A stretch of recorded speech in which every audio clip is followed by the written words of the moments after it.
Welcome back to Toffee Blues, your source for all things Everton. I'm Ollie Hayes, and today I'm bringing you a news reaction.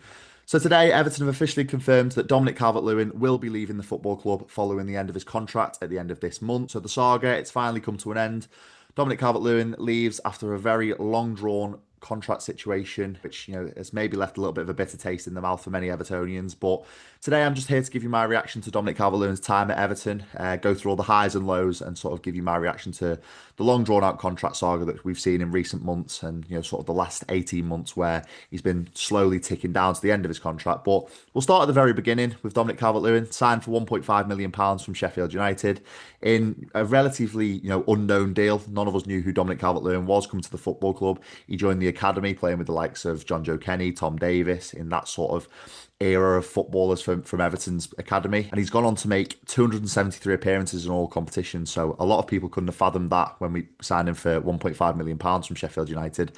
In those 9 years, obviously, as I said before, 273 appearances, 71 goals in all competition for Everton. He does actually sit third in our all-time Premier League top goal scorers, 3 goals behind Big Dunk and 11 behind Romelu Lukaku. So he was massively catching up those two big names in Everton folklore, really. He was massively catching them up. And I think one of his aspirations when he did sign that initial first contract at the club was to sort of be in the heights of those. And he did, I think he did mention that he did want to overtake Big Duncan and Romelu Lukaku at some point. But as I said before, it's kind of left a little bit of a bitter taste. He was, on course under the likes of Carlo Ancelotti to be a real top striker for Everton. He was scoring goals aplenty. He was really consistent. But his best times at Everton do seem to be under Carlo Ancelotti in that lockdown season where none of us actually got to see it.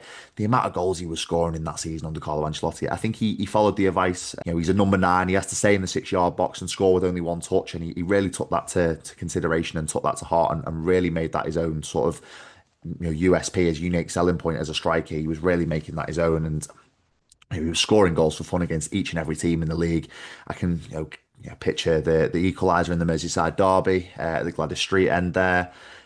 Scoring hat tricks against West Brom, scoring goals against the likes of Brighton with James Rodriguez and Luca Dean and Richarlison all playing around him. And he was actually the last ever man to score a hat trick at Goodison Park, which is quite a very surreal stat considering that we're moving to Bramley Moor now and it's all seeming a little bit real. But the top moments of Dominic Calvert-Lewin's career in recent years is, we have to talk about that Merseyside derby goal in the 2-0 victory. Obviously, Jared Branthwaite, the other scorer in that one, scoring at the Gladys Street end in a Merseyside derby. It was a proper Everton number 9 goal, getting up very high from a corner, from a fantastic Dwight McNeil corner, and it was really, really a special night for that. And I think it was kind of a mark of, he'd put a difficult spell behind him in that evening. He had a really, really good game. He caused Liverpool so many problems, and that was, it felt to me like it could have been a turning point for Dominic Calvert-Lewin. But as I said before, ultimately he has struggled in recent seasons. He's been massively hampered by injury. Struggled really to get any kind of consistency in the team, only scoring 3 goals this year. And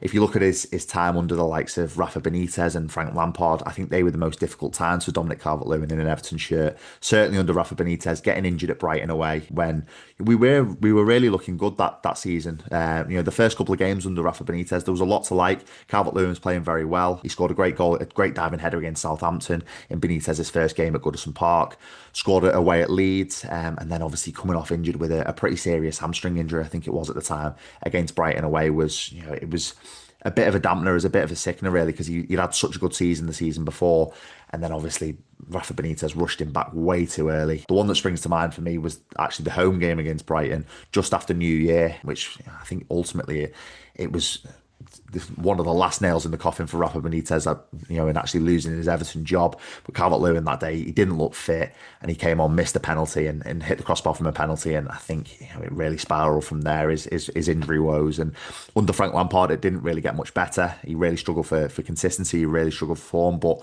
the one sort of bright light from Frank Lampard's time, especially for Dominic Calvert-Lewin, was scoring that diving header against Crystal Palace to keep us in the league. I think that can be the only bright spark that you can talk about from Frank Lampard's time in terms of Dominic Calvert-Lewin, because he massively struggled there for injuries as well. But that being said, I've talked about some really fond memories of Dominic Calvert-Lewin. I think he's been a fantastic servant for us at times. He scored some very important goals. He showed levels of consistency that we've all wanted in an Everton striker since the departure of Romelu Lukaku. But I think the last 6 to 12 months have really, really tarnished and put a little bit of a cloud over Dominic Calvert-Lewin's time at Everton. This long drawn out contract situation, it's really left a little bit of a bad taste for Evertonians because I think it's just been gross mismanagement from the club, but also been gross mismanagement from Dominic Calvert-Lewin in terms of letting it get to this point where we're in a situation where he's running his contract down and leaving on a free. But that being said, he will leave Everton with some fond memories for many Evertonians, and we do just have to wish him the best now in whatever endeavour he goes to, whether it be another team in the Premier League or it be abroad. I think we do just have to wish him the best. But the attention now has to turn to finding a replacement for David Moyes. Obviously, it's going to be a massive summer rebuild for David Moyes' side, so we do just have to look ahead now and find a replacement. But that being said, we do wish Dominic Calvert-Lewin the best in whatever he goes on to next, and of ultimately 9 years at the club, you are going to have a fair few fond memories. So let's just hold on to them, and maybe in seasons to come we'll be looking back, and it was probably a clean break for both, and for both parties it needed a fresh start for both parties. But that is all for my reaction to Dominic Calvert-Lewin leaving the football club. As I said before, it's 9 years at the club, 273 appearances, 71 goals in all competitions. But let me know your thoughts in the comments about Dominic Calvert-Lewin leaving. Are you sad? Are you happy? Do you hold fond memories? Do you hold not so fond memories about how it's sort of come to an end? But that is all from me today. Make sure you like, comment, and subscribe, and I'll speak to you soon.